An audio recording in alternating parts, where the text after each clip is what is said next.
Comment कर रहे हैं कल की इज्जत अल्लाह देने वाला है।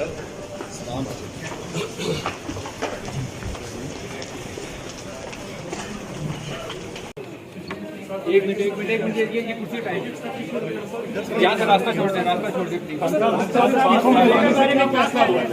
मुख्तसर बात कर ले खान साहब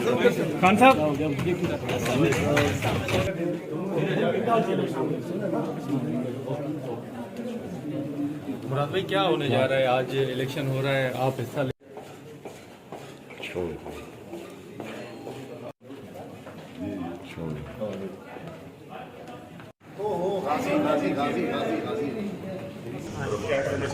कमेंट कर रहे हैं कल की इज्जत अल्लाह देने वाला है।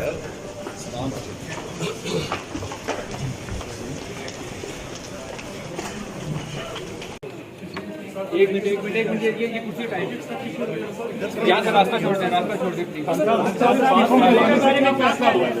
मुख्तसर बात कर ले खान साहब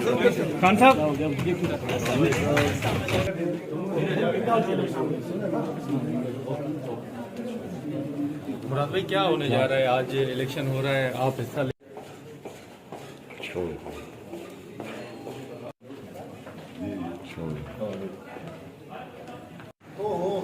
गाजी